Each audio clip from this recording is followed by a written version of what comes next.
আমি ব্যক্তিগতভাবে কোনো নাম বলছি না, ইন্ডিয়া ব্লকের রাজ্য জেলা স্তরীয় নেতৃবৃন্দ, এই এলাকার সংগ্রামী মায়েরা, বোনের এবং বন্ধুগণ, এই সভা অত্যন্ত গুরুত্বপূর্ণ। সবাই প্রথমেই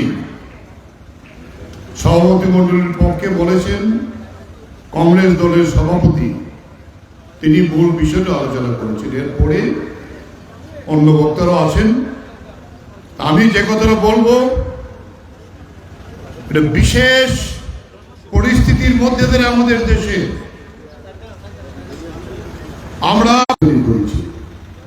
একটি দল বিশ্বাসঘাতকতা কথা বলছে, কিন্তু আরো 3টি দল নতুন ভাবে এসে যুক্ত হয়েছে। এই শক্তির পরে বিজেপি তার প্রধান সেনাপতি নরেন্দ্র মোদী এবং অমিত শাহ, দেখবেন আপনারা বিভিন্ন সোশ্যাল মিডিয়া বিভিন্ন জায়গাতে একেবারে আমল তামল বলতে শুরু করেছে, তাই তো? কিন্তু আমরা বলবো 19 তারিখে একটি ভোট হয়ে গেছে, 102টি আসনে পরাজয় শুরু হয়ে গেছে নরেন্দ্র মোদী। আর ত্রিপুরাতে মিটিং না, শাসক দলের মিটিং না, কি যোগদান সভা। যেভাবে যোগদান করেছে, যদি আমরা যোগ করা হয় তাহলে দেখা যাবে ত্রিপুরা না, আসামের জনসংখ্যার বেশি ত্রিপুরাতে বিজেপির পক্ষে যোগদান করেছে, তাই তো হবে? একজন এখনো আছে বলছে আর কত যোগদান করবো, এই নিয়ে তো 6 বার হয়েছে। শান্তি নাই, যোগদানের পরেও শান্তি নাই। এই জায়গায় দাঁড়িয়ে এখন কি আসছে? বিজেপি না, মোদি কা গ্যারান্টি।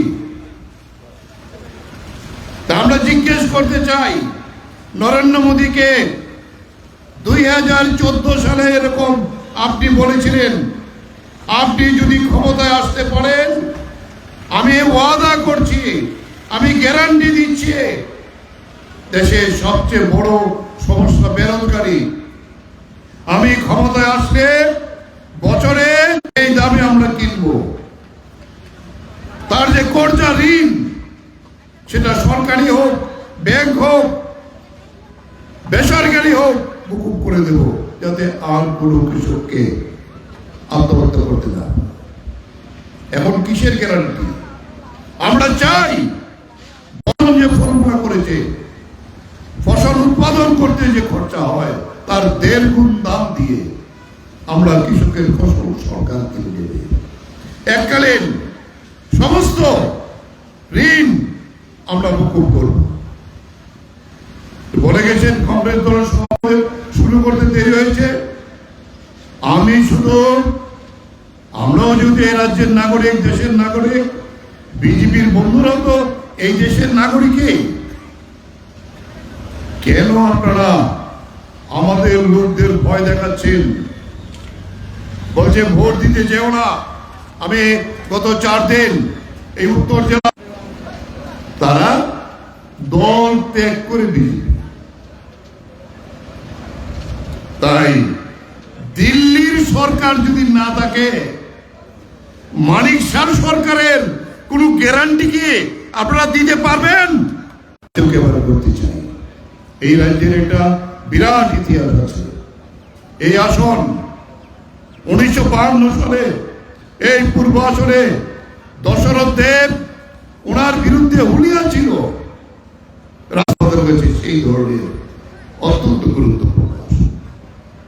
সেই দিক থেকে আমরা এই প্রথম আপনাদের উত্তর ত্রিপুরার একজন মানুষ রাজেন্দ্র রিয়াং 3 বার ত্রিপুরা বিধানসভায় প্রতিনিধিত্ব করেছেন।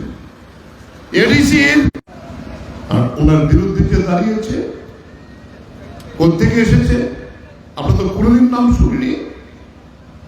এখন প্রচার হচ্ছে প্রদ্যুৎ কিশোরের বোন, একসাথে লড়াই করেছিলাম। বিজেপি সরকারের পরাজয় নিশ্চিত ছিল। এই আসন আপনাদের বিজেতারা কত ভোটে হেরেছে? 1400। সেখানে ভোট কাটাকাটির কারণে আজকে এইবার নির্বাচন দেখেছে উপায় নেই, বিজেপির বিপদ, দুটি আসনের একটিতেও জিতার সম্ভাবনা নেই। তাই আরে বিপ্লব দেব মাংস খানা পিনা হয়েছে, কিন্তু রিয়াং শরণার্থীদের বেশি জোর করতে পারেনি। আমাদের সামনে দিয়ে লোক যাচ্ছে,